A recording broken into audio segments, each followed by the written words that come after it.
Blog Talk Radio. Boa noite, meus amigos. Estamos aqui de volta com o True Speak. Como vem acontecendo em toda a semana, nós temos aqui uma profusão de materiais que mereceriam atenção diferenciada. Mas vamos começar aqui fazendo um breve comentário sobre esse artigo do Renato Janine Ribeiro, Razão e Sensibilidade, que saiu na Folha de 18 de fevereiro. Aí ele diz que está chocado com este crime que aconteceu para um menino, João Hélio, e diz assim: se não defendo a pena de morte contra os assassinos, é apenas porque acho que é pouco. Não pare de pensar que deveriam ter uma morte hedionda, como a que infligiram ao pobre menino. Imagina os suplícios medievais, aqueles cuja arte consistia em prolongar ao máximo o sofrimento e em retardar a morte. Todo o discurso que conhecem, que em larga medida sustenta sobre o Estado não dever se igualar ao criminoso, não dever matar pessoas, não dever impor sentenças cruéis nem tortura, tudo isso entra em xeque para mim diante do dado bruto que é o assassinato impiedoso. O senhor Renato Janine Ribeiro, como toda a USP, tem uma longa história, tá certo, de esforços para amarrar a mão das autoridades e deixar os criminosos fazerem o que quiserem. A USP se empenhou nisso. O Renato Janine Ribeiro, ele é tão contra a ordem, lei e justiça, que ele achava até injusto e imoral você proibir que um cachorro mijasse no sofá. Ele tem tanto amor, assim, vamos dizer, a expressão anárquica dos desejos humanos e animais, que ele era contra você, por exemplo, você montar um cavalo, é uma coisa horrível, você atrelar um burro numa carroça. Quanto a esse negócio de burro, eu admito que ele é parte interessada. A defesa dos burros, evidentemente, ele está argumentando pro domo sua, como diziam os latinos, está argumentando pelos seus. Agora, o negócio do cachorro me impressionou muito. Agora, depois de ter pregado durante anos o liberou geral até para os cachorros, ele repentinamente ficou chocado e descobriu que o crime existe. E na hora de denunciar o crime, ele já aproveita, tá certo, para jogar um veneninho em cima da pobre Inquisição, dizendo que a arte dos torturadores medievais era prolongar ao máximo o sofrimento, retardar a morte. E, bom, não cabe nem discutir isso, porque no Brasil você não pode tentar restaurar uma verdade histórica, porque as pessoas só raciocinam em termos de tomar partido. Se você diz, olha, a Inquisição não fazia isto, daí o outro diz, não, você é um partidário da Inquisição, você quer a volta da Inquisição. É assim que o brasileiro raciocina, porque foi ensinado a raciocinar assim por professores como esse Renato Janine Ribeiro e outros tantos da USP. Mas o fato é que a tortura era um uso disseminado até a época do advento da Inquisição, e a Inquisição foi a primeira entidade que tomou alguma providência para limitar aquilo. Então, vamos dizer, o torturado não podia sofrer mutilação, nem derramamento de sangue, e só podia ser torturado uma única vez. Como é esse negócio de retardar a morte? Não é isso? Aí, por exemplo, essa semana aparece essa senhora Dilma Rousseff dizendo que foi torturada ininterruptamente durante 22 dias. Eu tenho certeza que isso é mentira, porque a mulher mente até a respeito da história dela. Diz que participou da guerrilha, da luta armada. Ela nunca participou de luta armada nenhuma. Ela era terrorista de gabinete. E se mente a respeito do que ela mesma fez, por que não vai mentir a respeito do que os outros fizeram com ela? Então eu não acredito na história de ser torturada durante 22 dias. Mas o fato é que, em qualquer dos governos que torturam pessoas, ninguém tem esse limite de um dia, nem 2 dias. Vai até enquanto o sujeito aguentar. Quer dizer, esse negócio de retardar a morte, isso é uma coisa moderna, isso não é da Inquisição, não. Isso é uma das conquistas da civilização, das luzes, né? Mas esse Renato Janine Ribeiro, quer dizer, a posição dele contra a pena de morte sempre foi errada, porque ele diz que o Estado não deve se igualar ao criminoso. Olha, examine a coisa objetivamente. Você ser contra a pena de morte é você decretar que nenhuma penalidade será tão grave quanto o delito. Quer dizer, se existe o crime de homicídio, se os homicidas podem matar, mas nós não podemos matá-los, nós só podemos botar na cadeia e sustentá-los com o nosso dinheiro durante 20, 30, 40 anos, então ele jamais sofrerá uma penalidade vamos dizer, tão grave quanto o delito que ele cometeu. Isso aí já é você, evidentemente, conceder, vamos dizer, ao criminoso uma possibilidade de ação que você nega ao próprio Estado. Então, essa é uma autocastração. Ora, se você pegar a maioria dos grandes filósofos da humanidade, todos sempre foram a favor da pena de morte. Né? Quer dizer, agora, o Renato Janino Ribeiro, ele passa, vamos dizer, da defesa do direito dos delinquentes para o polo oposto. Agora ele quer que o delinquente seja torturado, que sofra, que arranque unha do sujeito, tá certo? Que lhe põe uma granada no rabo. Quer dizer, o sujeito é louco. Quer dizer, o que é isso? E vem dizer aqui que é um intelectual, um pensador. Esse sujeito nunca pensou coisíssima nenhuma. Isso é uma vergonha. Quer dizer, a importância que dão para esse cara no Brasil é uma vergonha. Muito bem. Agora tem aí uma pergunta muitíssimo interessante aqui do William Singh. Ele manda duas perguntas. Primeiro, o que é que eu penso do Paul Feyerabend? Segundo, o que é que eu acho do modernismo? E bom, o livro do Paul Feyerabend, Contra o Método, eu considero um livro extremamente importante pelo aspecto crítico, para ajudar a desmistificar, vamos dizer, este culto do método científico que existe. Hoje tem pessoas que acreditam, vamos dizer, que ciência é a única ciência, no sentido de ciência natural, é o único conhecimento sério que existe, tá certo? E que tudo mais são apenas expressões do sentimento e da fé. Eu acabei de ter na internet uma discussão com um sujeito desse. Esse tal de Rodrigo Constantino. Ele realmente acredita que só existe duas coisas, ciência de um lado e fé do outro. Ciência é o que segue o método Karl Popper. Né? E o resto é tudo mais, é fé irracional, e fundamentalismo, e fanatismo, etc, etc. Você tem muita gente que pensa assim. O livro do Paul Feyerabend é bom para mostrar que isso não tem pé nem cabeça. Mas, por outro lado, o Paul Feyerabend também exagera um pouco, no sentido em que ele admite, na ciência, todo e qualquer tipo de argumento, inclusive o argumento retórico e poético. Eu digo, olha, o argumento retórico e poético ele pode ser usado na ciência, mas não como instrumento de prova, nem como instrumento de persuasão. Ele pode ser usado como instrumento heurístico. Aliás, sem o discurso poético e retórico, é impossível você pensar. Em qualquer coisa, qualquer assunto que você pense, você começa a trabalhar aquilo com a imaginação. Tá certo? Depois você faz certas escolhas, dessas escolhas você daí seleciona umas quantas que você vai examinar criticamente e por fim você chega a um critério científico. Então essa é exatamente para dizer que o negócio da teoria dos quatro discursos, em todo e qualquer assunto que você vai estudar, você passa pelas quatro etapas, necessariamente. Então você não pode excluí-las. Se você excluir o argumento poético e retórico, a sua mente fica paralisada. Mas isso não quer dizer que eles possam ser usados legitimamente na ciência como instrumentos de prova e persuasão, apenas como instrumento heurístico. Heurística é a arte de ter ideias, é a arte da descoberta. Quer dizer, aliás, o pensamento do argumento poético, ele existe para isso. Já dizia a Suzanne K. Langer, essa grande filósofa americana, dizia que o símbolo é uma matriz de intelecções, quer dizer, através do discurso poético, você tem uma sucessão de intuições e daí delas você vai selecionar as que, com o devido exame, se mostrem mais consistentes. Agora, se você paralisar o discurso poético, acabou a imaginação, portanto, não tem intelecção nenhuma. Nesse sentido, o Paul Feyerabend está certo. Agora, ele está errado ao admitir o discurso poético e retórico dentro do corpo da demonstração científica. Isso eu acho um exagero. De qualquer modo, é um livro extremamente importante, esse livro Contra o Método. Quanto ao modernismo, eu não penso nada, eu não acho nada, mas existe um livro que eu recomendo e que acho que sem ele não dá para entender exatamente o que foi o movimento modernista no começo do século XX.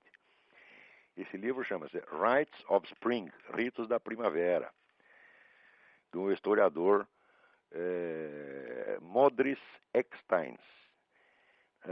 Eu acho assim, o melhor livro de história que saiu, desde o clássico do Jan Huizinga, o Outono da Idade Média, eu não li uma obra histórica tão impressionante quanto esta.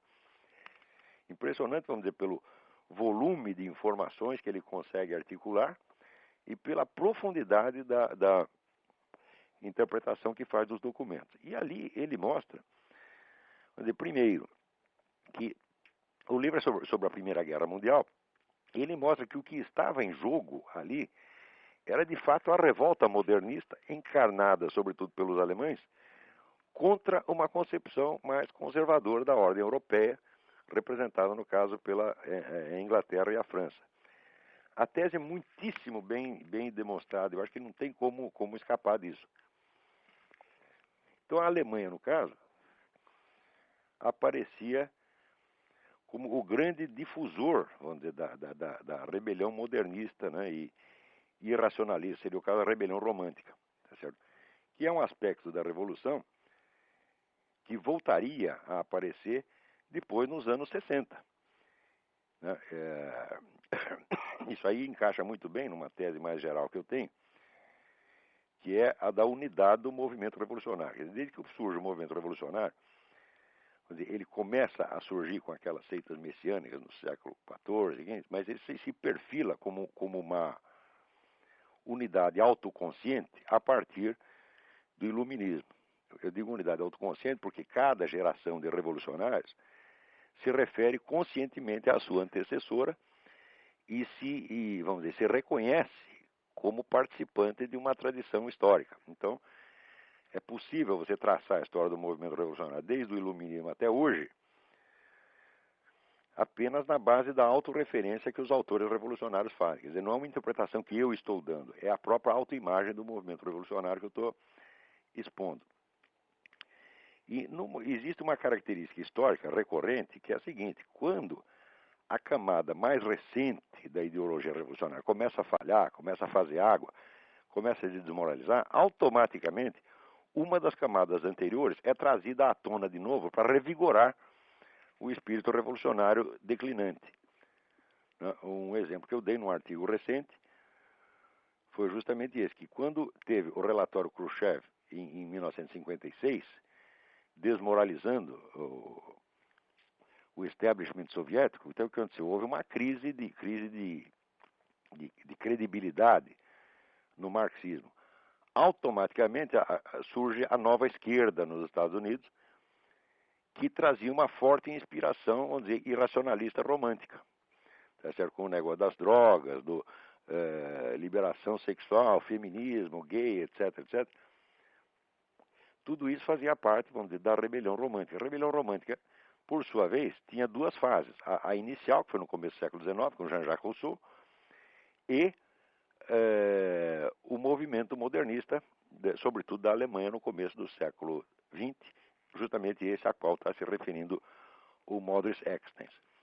Na Alemanha, na época, havia todos esses movimentos de juventude, liberação sexual, movimento gay fortíssimo na época, né?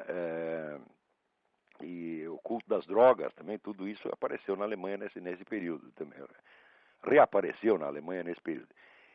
E quando reaparece novamente, nos anos 60, é justamente para revigorar com essa substância romântica o corpo declinante da Revolução Mundial. Funcionou.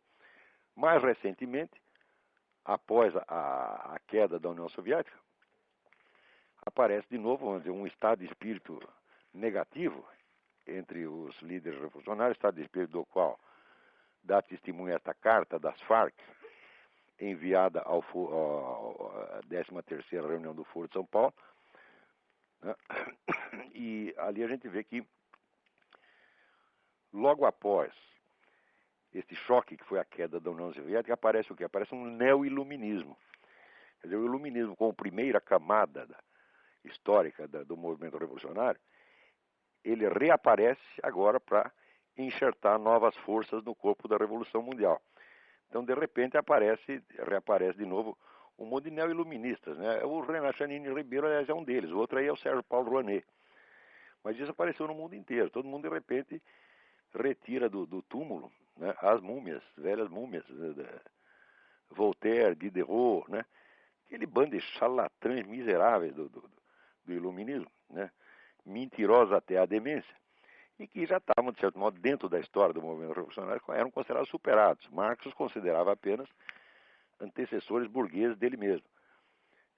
Então, estavam aparentemente enterrados. Mas quando o corpo da revolução fraqueja, você puxa essas camadas anteriores para revigorar. E numa dessas aparece justamente o modernismo, tal como o estuda o Modris Eckstein. Não deixem de ler esse livro, é uma obra-prima, chama-se Rites of Spring, Ritos da Primavera. Muito bem, vamos ver o que mais. Aqui é a carta do Carlos A. Júnior. O senhor já foi comunista. Que acontecimento serviu para precipitar aquele estalo e fazer com que o senhor chegasse à conclusão que o comunismo não era a saída? Muito bem. Essa é uma história muito complicada, mas o primeiro sinal de que aquilo não prestava, eu obtive já praticamente no primeiro mês, né, de participação no Partido Comunista. Note bem que dentro do partido eu era peixe pequeno, eu era o que eles chamavam tarefeiro. Tarefeiro é o sujeito que só obedece ordem e não discute, né?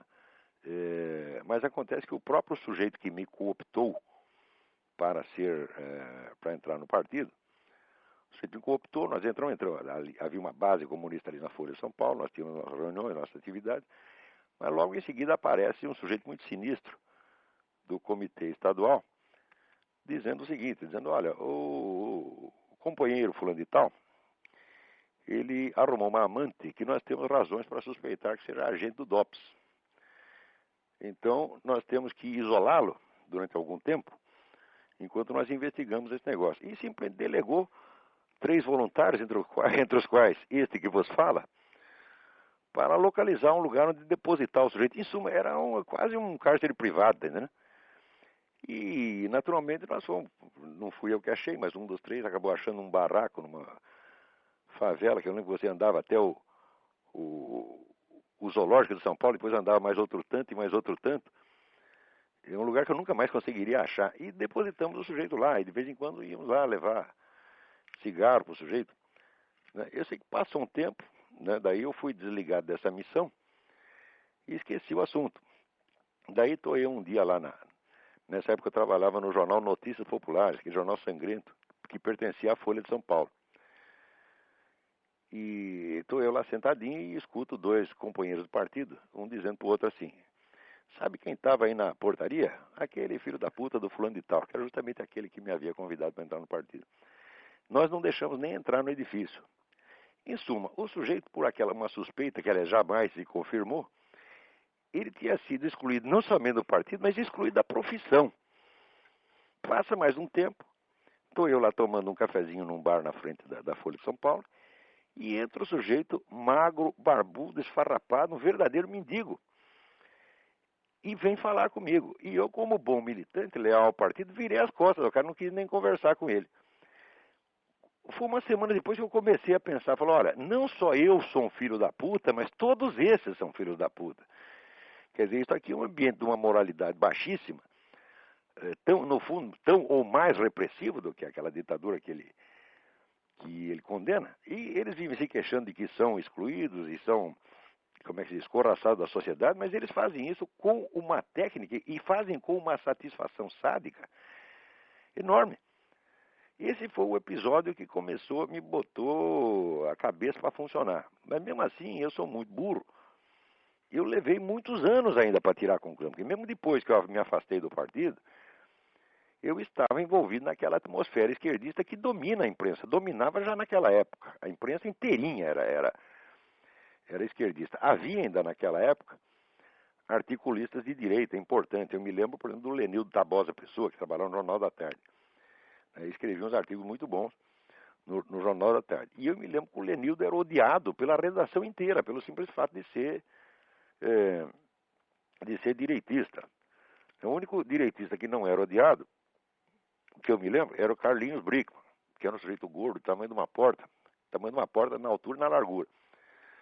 E que era um sujeito tão simpático que ninguém conseguia ficar com raiva dele. Então o perdoavam por ser direitista e até malufista, parece que se dizia. Mas, em geral, a atitude das redações contra pessoas conservadoras era extremamente hostil. Isto já no tempo da ditadura, tá certo? Então, a gente, envolvido nessa atmosfera de esquerdismo geral, ainda levei muitos anos para chegar às conclusões. Acho que foi só uns 5 ou 6 anos depois desse episódio, que eu decidi que estava na hora de começar a ler livros direitistas, porque até então eu tinha me intoxicado do manual de marxismo-leninismo da Academia de Ciências da União Soviética, das obras do Caio Prado Júnior, né, das obras do Georg Lukács, e havia dois autores de muito sucesso na nova esquerda na época, que eram Paul Baran e Paul Sweezy, os dois. Enfim, tinha uma infinidade de livros comunistas. As obras de Lenin eu li um bocado nesse período. Ou seja, tinha passado 7 anos me intoxicando de comunismo, e daí me deu o estalo. Falei, pô, mas por que eu não leio os caras do outro lado também? Né? Daí que eu comecei a ler alguns pensadores conservadores na medida em que os encontrava. Porque você veja, este pensamento conservador, ele é tão excluído no Brasil que você tem dificuldade até de saber quais são os autores. Quando se publicou, 3 ou 4 anos atrás, esse famoso Dicionário Crítico do Pensamento da Direita, feito por 106 professores, pagos a peso de ouro pelo governo brasileiro, o que eles fazem? Todos os autores importantes do mundo conservador estavam excluídos. Então, existe uma barreira, você nem tem acesso a isso, você não chega a saber. Então, eu, com muita dificuldade, fui encontrando um autor ou outro. Você veja, a burrice imperante e que se impregnou na minha pessoa era tão grande que eu levei... 20 anos depois é que eu fui ler, por exemplo, Russell Kirk, que era vamos dizer, o grande teórico, inspirador aqui da ala conservadora do Partido Republicano. Mas na época eu li, por exemplo, o Ortega y Gasset, eu li o Joseph de Maistre, eu li o que havia ao alcance. Né? E aos poucos fui vendo que não eram os monstros que se diziam, que ao contrário. Monstro era Georg Lukács, que vivia puxando o saco de Stalin, mudava de ideia sempre que o Stalin mandava, assim por diante. E foi isso que foi mudando gradativamente a minha posição. Eu não consigo nem datar, né, o dia em que, vamos dizer, realmente eu rompi com o esquerdismo inteiro, mas foi gradativo, porque eu lembro que até uns 10 anos atrás eu ainda tinha algum respeito intelectual por autores de esquerda. Hoje não tenho mais respeito nenhum, porque vejo que não merecem. Dizer que Marx é um vigarista é pouco. Marx é um charlatão integral. Tudo que esse homem escreve é falsificado, cada linha. Quanto mais você estuda, mais você vê isso. Agora, no começo, é difícil você perceber isso por causa da autoridade, do prestígio imenso que tem. Agora, quanto tempo leva, vamos dizer, um jovem brasileiro para ele escapar dessa atmosfera que é dominante e imperante, que está por toda parte, e começar a raciocinar? Né? Quer dizer, isso é que nem o peixe. O peixe não consegue saber o que é água porque ele nunca esteve fora da água, então não tem meio de comparação. Isso, para um estudante brasileiro, é um dos maiores desafios. Vamos lá.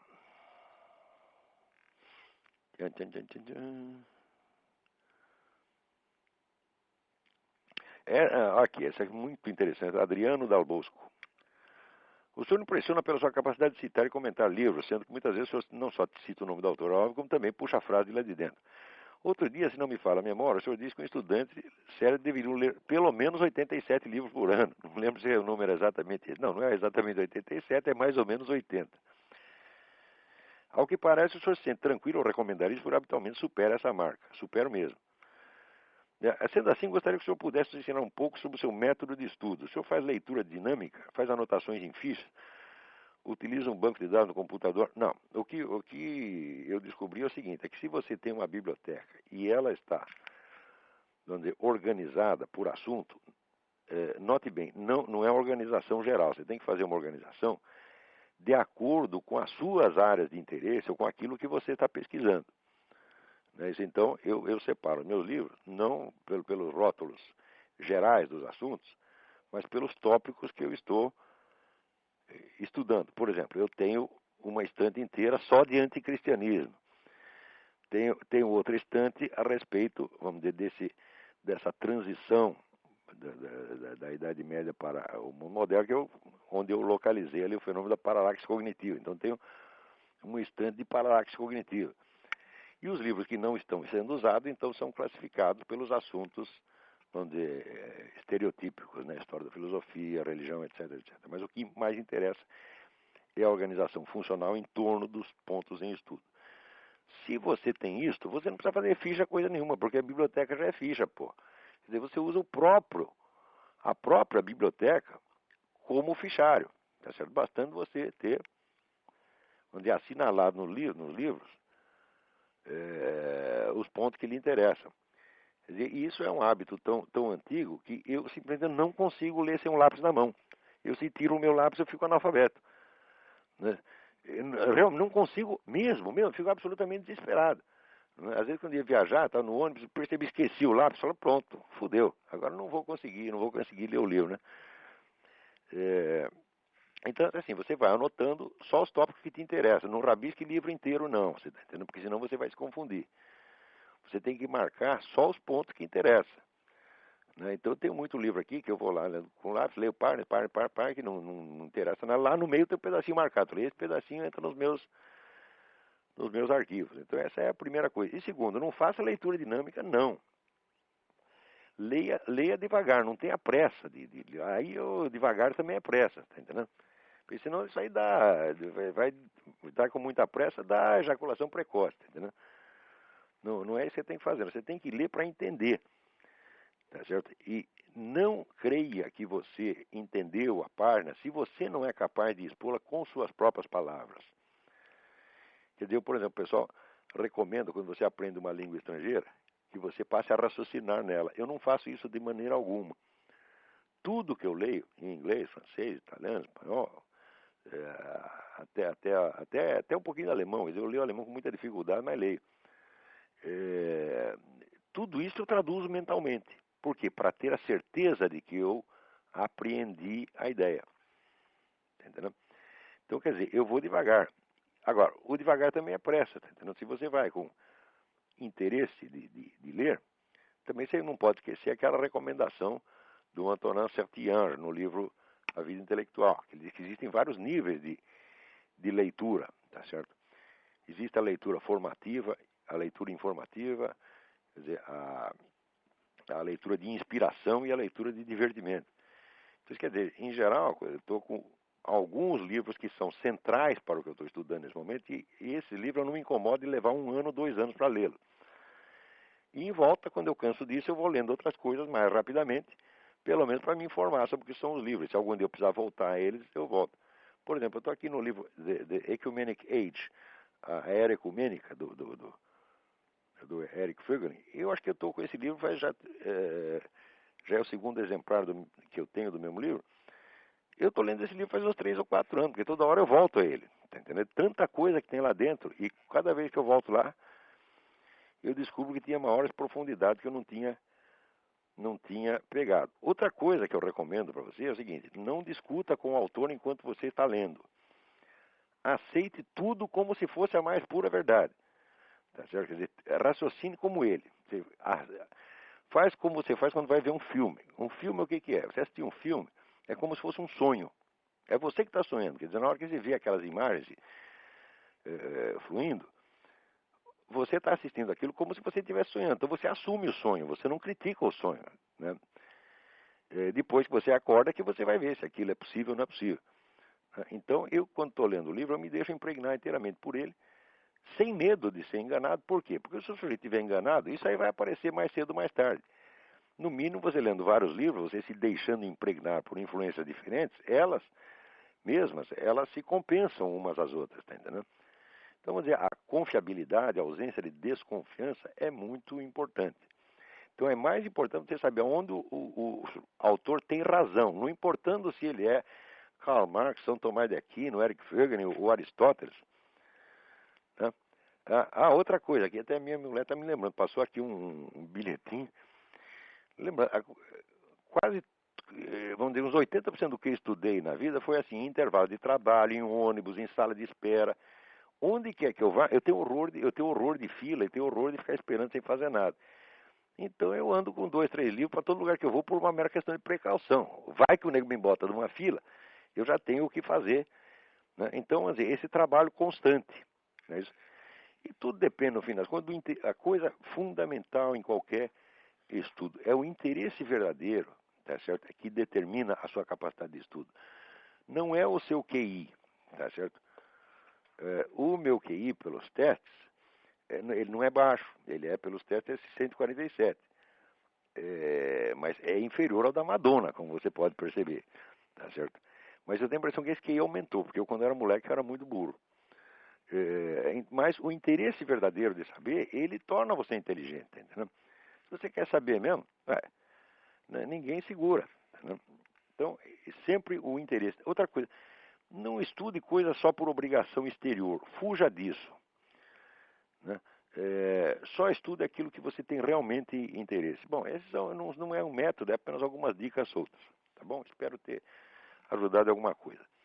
Agora, o Lúcio pergunta aqui: o senhor nos poderia fornecer uma análise crítica da filosofia de Ayn Rand? Não, uma análise crítica completa eu não posso, tá certo? Porque eu só li 2 livros dela. Um romance, que é aquele The Fountainhead. Não, perdão. O que eu li foi o Atlas Shrugged e vi o filme da Fountainhead e li um livro que foi publicado no Brasil, A Virtude do Egoísmo. Então eu tenho alguma ideia da filosofia da Ayn Rand, não posso fazer uma análise crítica, mas posso assegurar uma coisa para você. Filosoficamente aquilo não tem a mínima importância. Mesmo porque o centro da filosofia dela é a ideia do egoísmo em contraposição ao altruísmo. Ora, egoísmo e altruísmo não são conceitos filosoficamente sustentáveis, porque eles são, vamos dizer, apenas aspectos abstratos que estão presentes em toda e qualquer ação.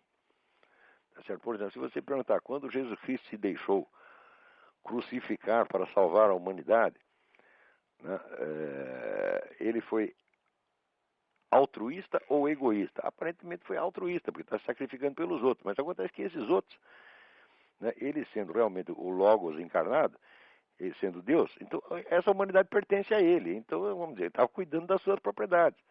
Então, vamos dizer, esses 2 elementos, egoísmo e altruísmo, não são separáveis em nenhuma ação. Eles são distinguíveis mentalmente. Quer dizer, a velha distinção, vamos dizer, escolástica, entre o distinto e o separado. Existem vários níveis de distinção. Existe a distinção que está na própria coisa. Por exemplo, uma pessoa é distinta e separada de outra. Tá certo? Mas, por exemplo, o indivíduo tomado enquanto ele próprio e enquanto membro de uma família são aspectos distintos, mas que estão na mesma pessoa. Então, o egoísmo e o altruísmo não são nomes de condutas. Não existe conduta altruísta e não existe conduta egoísta. Existem aspectos egoístas e altruístas distinguíveis, mas não separáveis materialmente. Então, se a mulher não sabe nem isso, eu digo, mas que raio de filósofo é esse? Ainda diz que é discípulo de Aristóteles, quando não sabe nem mesmo a técnica aristotélica das distinções. Em segundo lugar, na medida que faz uma ética baseada no egoísmo, o que ele está querendo? Ele está querendo aliviar, né, esse pessoal que ganha dinheiro, pessoal empresário que ganha dinheiro, eles são muito acusados pelos outros de ser egoístas. Eles não podem ser egoístas, porque é impossível um sujeito ganhar dinheiro só para si. Será que ele não dá nem um pouco de dinheiro para a mulher dele, para os filhos dele, para os empregados dele? Isso é impossível. Então, qualquer nego que se esforce para ganhar dinheiro, pelo simples fato dele fazer isso, ele beneficia pessoas em volta, mesmo que não queira. Mas, quando o camarada começa a ganhar dinheiro, os outros acusam de ser egoísta. Então, a Ayn Rand inventou uma técnica psicológica para aliviar a culpa desse sujeito. Então, isso aí é apenas uma psicologia prática para o uso de empresários culpados. Chamar isso de uma ética é de uma presunção absurda. Não tem ética nenhuma ali. Uma outra coisa que me chamou a atenção na história do Fountainhead, que eu não li, eu assisti apenas a versão com Gary Cooper, é que é a história de um arquiteto gênio que quer fazer umas casas diferentes que contrastem com o estilo admitido, o estilo acadêmico, por assim dizer. Então ele alega, e a Ayn Rand, a autora da história, evidentemente toma partido dele, que um edifício tem que ter personalidade, um edifício é uma individualidade, etc, etc. Daí eu pensava, mas será que esse animal não percebe que não é só o edifício que precisa ter personalidade, precisa ter estilo, mas a cidade também tem que ter? Né? E que se você começa, vamos dizer, a romper o estilo da cidade só para fazer uma coisa diferente, bonitinha, individualizada, você arrebenta com a estética das cidades. Quando você olha uma cidade como São Paulo, por exemplo, cada edifício é uma coisa totalmente diferente, nada combina com nada. E por isso São Paulo é tão feia. Agora, quando você percorre essas cidades americanas, onde as pessoas são fiéis ao estilo mais tradicional, quando elas inventam alguma coisa, inventam dentro daquele estilo, as cidades são maravilhosas. Né? E em Rand, eu digo, olha, como é que a pessoa se mete a escrever a história de um arquiteto, né, e não sabe nem isto, que não é só o edifício que tem uma unidade formal, mas as cidades também têm. Em suma, eu acho essa mulher uma cretina. Depois eu li aquele depoimento do Murray Rothbard, que a mulher não era só uma filósofa, era uma espécie de chefe de escola, tinha uma seita com anátemas, expulsões, condenações, ela decidia até com quem os caras deviam casar ou não deviam casar. Quer dizer, aí entra, como diria o falecido Stanislau Ponte Preta, no perigoso reino campo da galhofa, tá entendendo? Isso a Ayn Rand, como filósofa, é uma gozação, você tá entendendo? E eu sei, por experiência própria, por ter visto, pessoa que essa seita da Ayn Rand é uma escola de monstrinhos, é uma fábrica de monstrinhos, as pessoas ficam idiotas com isso aí. Então, temos que ler alguma coisa dela porque é uma personagem influente. Nós não podemos ignorar o que ele fez, mas valor mesmo não tem nenhum. Vamos lá. Professor Antônio Carlos de Oliveira. Se o caro professor tivesse algum tempo disponível, eu gostaria que me respondesse a seguinte pergunta suscitada devido a essa polêmica aberta com o Rodrigo Constantino, a religião como inimigo da liberdade. Será que o Todo-Poderoso seria capaz, por exemplo, de criar uma pedra que de tão incomensurável nem ele próprio seria capaz de levantar? Então, evidentemente, ele diz que isso seria uma limitação de Deus. As duas coisas seriam uma limitação de Deus. Se ele pudesse inventar a pedra que ele não pudesse carregar, estaria limitado. E se ele não pudesse inventar essa pedra, também estaria limitado, então não seria onipotente. Bom, isso aí, Antônio Carlos, está resolvido isso aí há pelo menos 800 anos. Né, que a unidade de Deus exige que ele não se multiplique, ele não pode fazer outro Deus igual a ele. Tá certo? E também a impossibilidade lógica intrínseca não é uma limitação. Né? Quando você diz que Deus não pode inventar outro Deus maior que ele mesmo, tá certo? Isso não é uma limitação, isso é a própria definição. Tá entendendo? Então, aliás, tem a famosa frase de Santo Tomás de Aquino: Deus não pode abolir a lógica, tá certo? Por quê? Porque a lógica é uma expressão da unidade do real. Presta atenção. A lógica hoje em dia se entende apenas como disciplina formal, quase linguística, mas isso está totalmente errado. Não seria possível existir lógica sem partir da ideia da unidade do real. E essa unidade do real é a própria unidade de Deus. Então a lógica é uma expressão da unidade metafísica, da unidade do infinito metafísico, é da unidade do próprio Deus. Então, é evidente que tudo aquilo que é ilógico, isso aqui tem uma impossibilidade intrínseca. A impossibilidade de realizar o impossível não é uma limitação.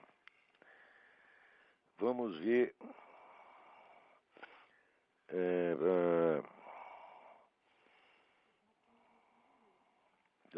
Tem gente aqui esperando para falar. Vamos ver. Alô? Quem está na linha? Alô? Alô? Quem está na linha? Alô, Olavo? Eu. Alô? Alô, está ouvindo? Olavo? Tô ouvindo. Quem é? Aqui é o Davi de Belo Horizonte de novo. Tudo bem? Tudo bem. Aqui, ó, nesse programa passado, eu queria desculpar porque eu acabei falando um bocado. Dessa vez eu vou falar muito menos. Eu tenho duas perguntas. Diga. O senhor disse que, eu lembro do sexto podcast que o senhor fez com o Yuri, o senhor falou que estava estudando o fenômeno da paralaxe cognitiva, inclusive historicamente. Eu queria que o senhor desse uma geral no que o senhor já conseguiu descobrir. Nossa, mas é tanta coisa, rapaz. Quer dizer, a paralaxe cognitiva eu defino como, vamos dizer, a diferença, o afastamento entre o eixo da construção teórica e o eixo da experiência real do indivíduo que está fazendo essa construção. Então, a partir de um certo momento na história, ocorre uma ruptura dentro do pensamento ocidental, que é a seguinte: antes, os filósofos antigos e medievais até uma certa época, eles eles estavam crentes de que eles existiam dentro da realidade, dentro de um cosmos, de que eles faziam parte desse cosmos, tá certo? E sabiam que não podiam sair de fora do cosmos para observá-lo como de fora. Tá? De repente, a filosofia começa a raciocinar exatamente assim, quer dizer, como se o cosmos fosse um programa de televisão que você está assistindo. Tá certo? Então, isso evidentemente provoca uma distorção de percepção. Não é possível você datar. Eu tenho tentado ver onde é que começa isso, mas eu vejo, por exemplo, que isso já estava presente em Guilherme de Ockham. Não pela teoria nominalista dele, não por isto, mas quando ele proclama a universalidade do empirismo como critério da verdade. Você verá, na realidade da nossa vida, aquilo que nós podemos testar por experiência é ínfimo, é só um pedacinho, tá certo?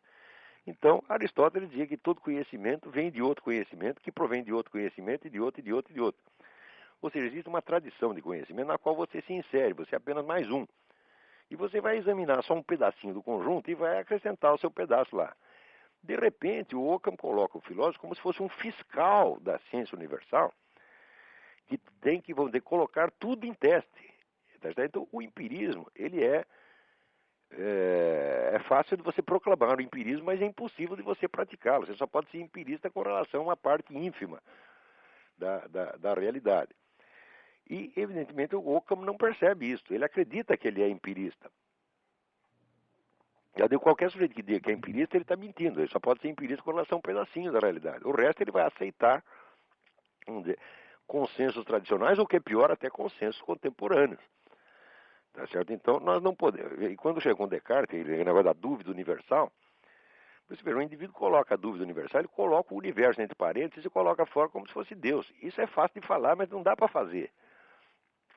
Tanto que, nas famosas meditações de filosofia primeira, Descartes diz que ele está fazendo isso, ele diz que ele está colocando em dúvida tudo, mas, entre parênteses, essa dúvida que ele monta está, vamos dizer, incorporada numa multidão de certezas implícitas que ele não percebe.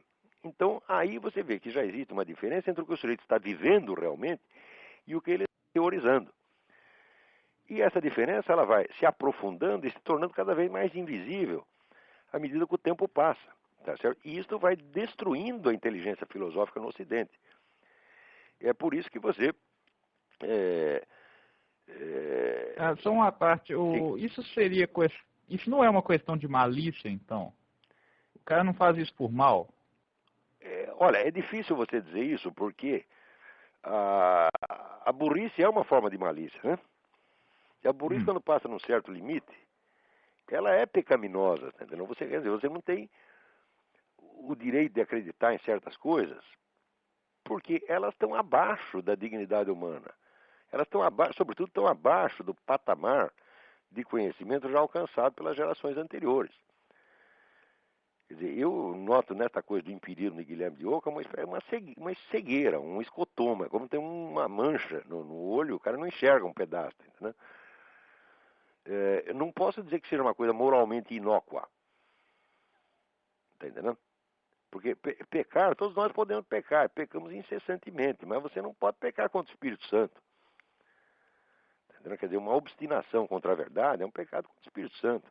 A gente tem que ser dócil à verdade. Não a verdade do que nós pensamos, porque o que nós pensamos é nada. Nós temos que ser dócil à verdade do universo que nos cerca e dentro do qual nós estamos. Ora, qualquer sujeito, vamos dizer, tem a obrigação de saber que ele está dentro do universo, que ele está dentro do cosmos e que ele não é uma divindade que pode se colocar fora do todo e julgá-lo. Está entendendo? Você não pode se colocar, mesmo que você pudesse se colocar, vamos dizer, fora do cosmos físico, você estaria dentro da infinitude metafísica. Já dizia o apóstolo São Paulo, nele vivemos, nos movemos e somos. Nós estamos dentro de Deus, nós somos possibilidades internas do próprio Deus. E jamais conseguiremos sair disto. Agora, se você isola um pedaço e acredita que aquilo é a realidade e que você está observando de fora, então, em primeiro lugar, você está maluco. Tá certo? Em segundo lugar, você está criando um mundo à sua imagem e semelhança. Quer dizer, é um delírio. É um tipo de delírio. Não é isso?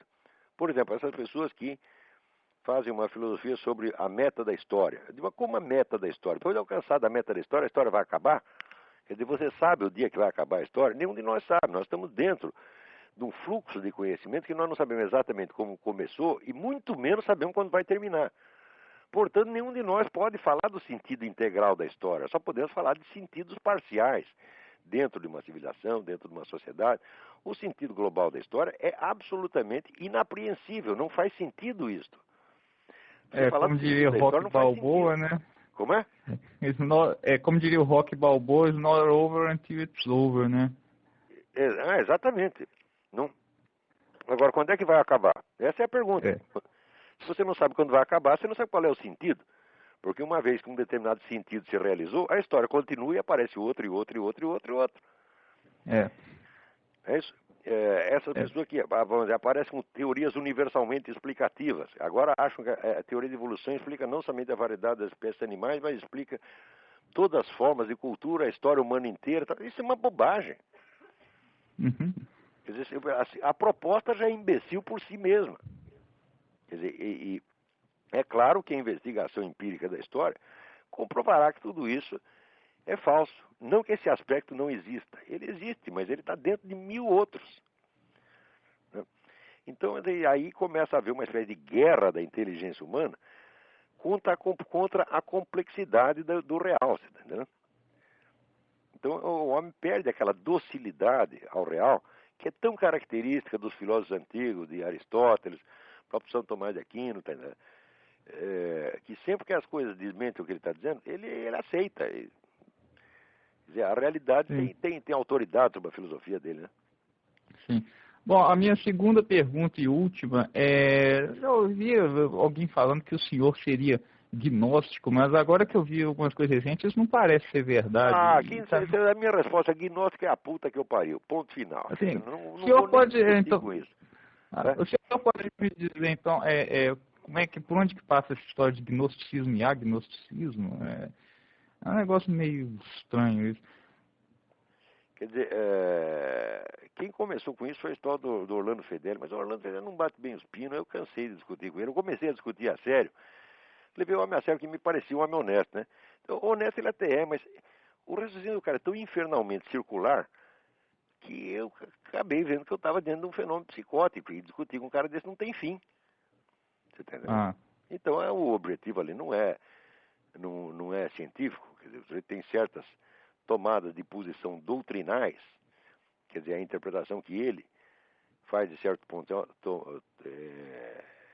como é que se diz? É uma interpretação doutrinal, dogmática, e, portanto, não está aberto à variedade dos fenômenos. Então, não adianta discutir. Agora, não estou comparando Orlando Fedeli com o Rodrigo Constantino, pelo amor de Deus. O Orlando Fedeli é um homem de cultura. Né? Sim. E dentro das limitações psicológicas dele é um homem perfeitamente respeitável. E é cristão, cara, sério. Né? Espero que ele vá para o céu. Agora, o Rodrigo Constantino não é que ele vai para o inferno, ele nunca vai sair da privada, pô.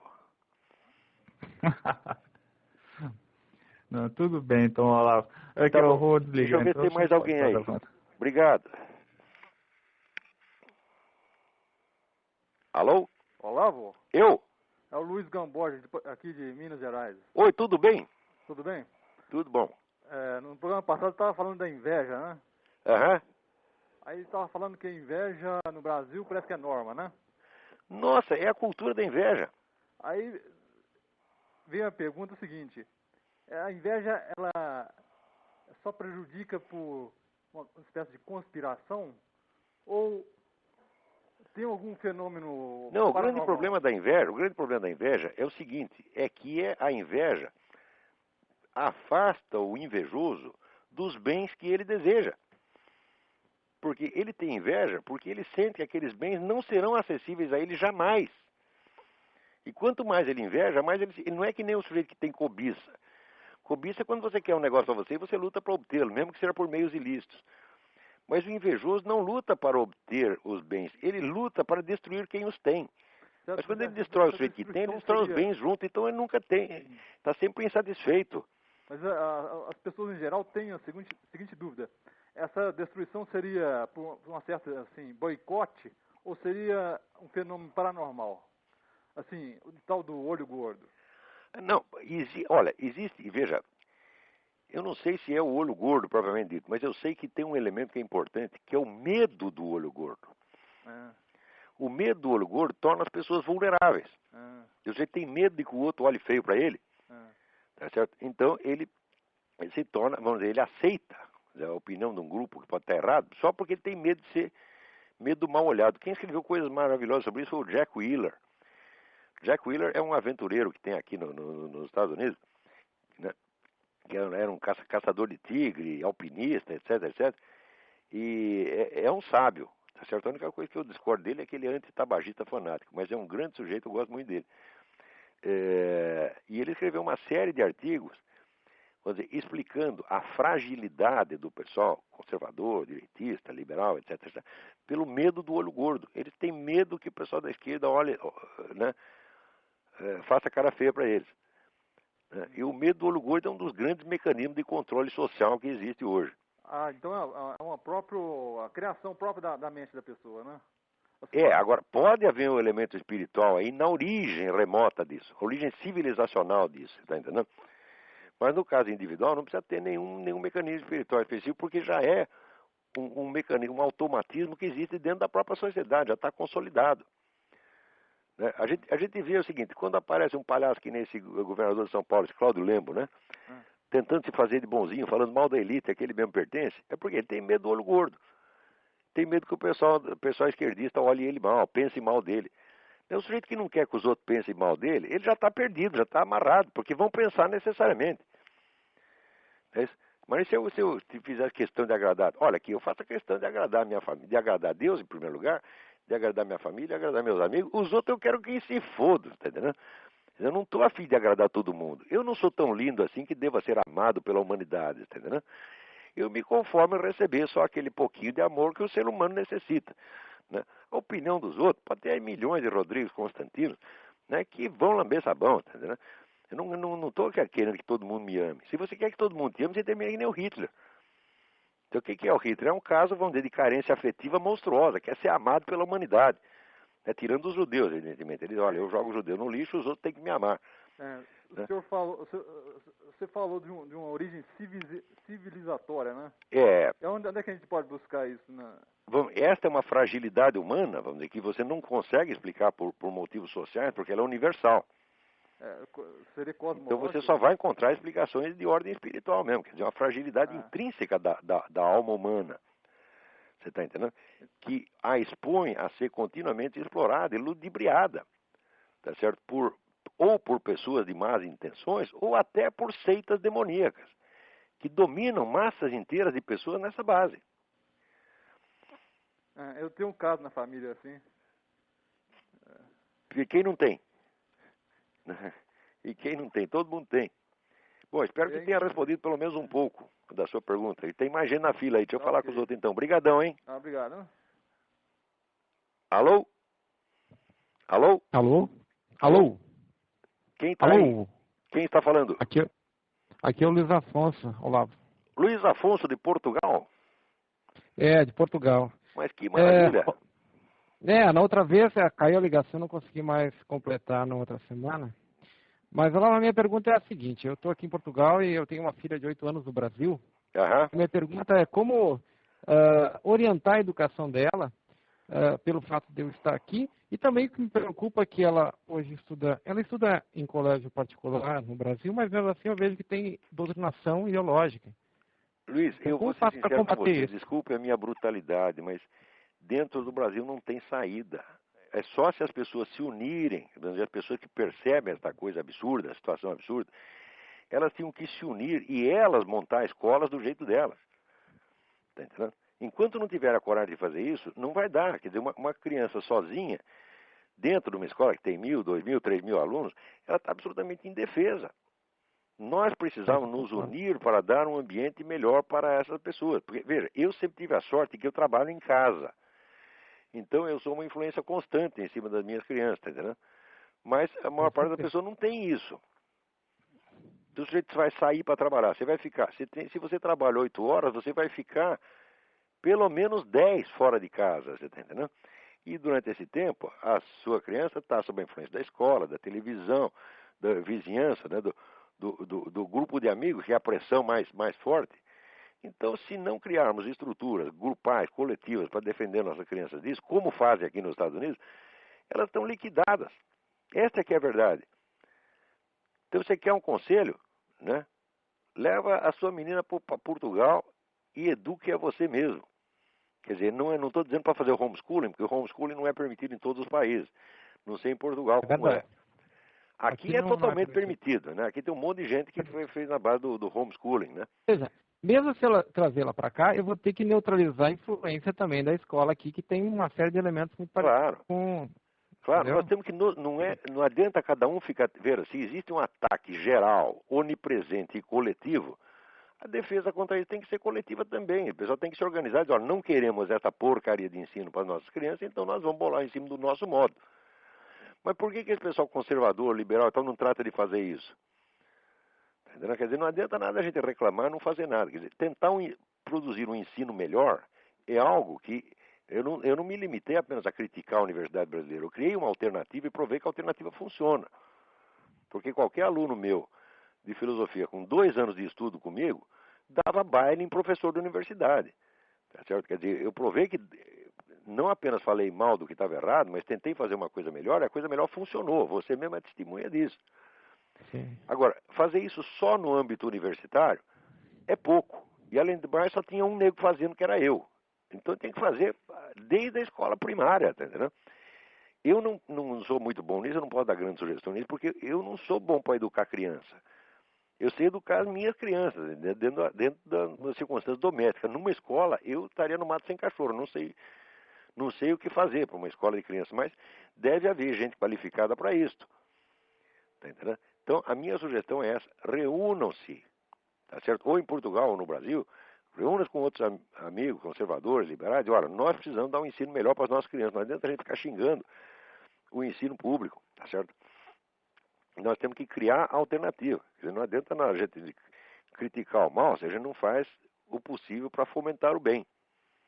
Não, isso não interprete isso como uma crítica, não. Não estou criticando as pessoas. Estou dizendo apenas que elas têm que acordar para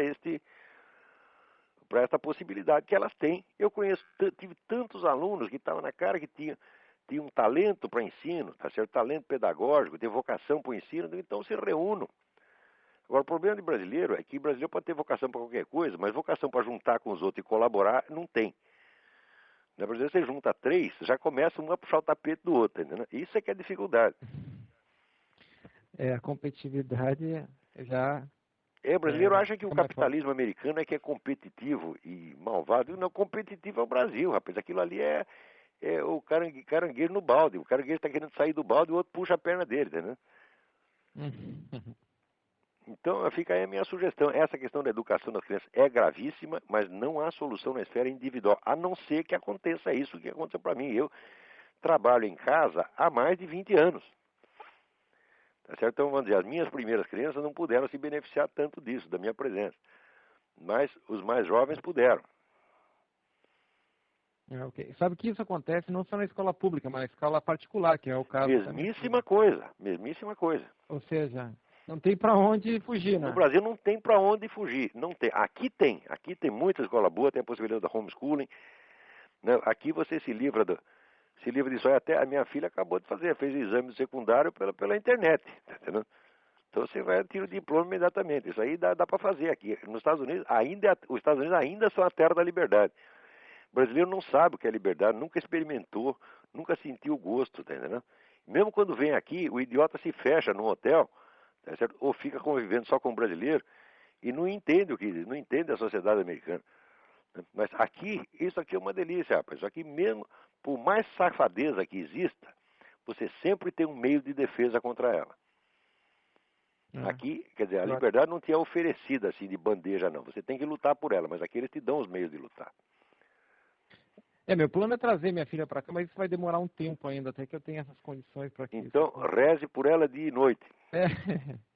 A oração funciona, meu Deus do céu. Não, com certeza. Eu tenho provas pessoais, eu sou o fruto da oração. Eu já entrei em tudo quanto é encrenca na vida, tá certo? E na hora H, tá certo? Eu orava e Deus me tirou de encrencas absurdas, tá entendendo?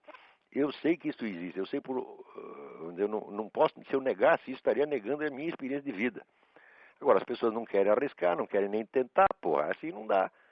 Né? Fica os caras de fora, dizendo, não, Deus não existe, isso é tudo besteira. Fala, bom, você não sabe de nada, você nasceu ontem, porra. Né? Acha que sabe tudo. Tá certo, só uma outra coisa. Tu falasse no início do programa sobre o livro The Rites of Spring. Ele foi lançado no Brasil. Foi lançado no Brasil? Com o título A Sagração da Primavera. Não está errado, não. Se botasse ritos da primavera, o pessoal não ia saber o que é. E de fato, o título é uma alusão, né, à música do Stravinsky, A Sagração da Primavera. Que ele dá como uma espécie de resumo simbólico de toda a rebelião anárquica modernista. Perfeito. Mas se saiu no Brasil, isso é uma grande notícia. Alguém deve ter lido a minha sugestão no meu artigo e aceitou. Eu sou um entusiasta desse livro. Eu acho os 2 melhores livros de história do século XX, O Outono da Idade Média, de Jan Huizinga, e Rites of Spring, de Modris Eksteins. Então tá bom, eu sou obrigado a encerrar o programa agora, acabou o nosso tempo. Muito obrigado a todos, grato pela atenção, até a semana que vem. Tchau, tchau. Até, tchau.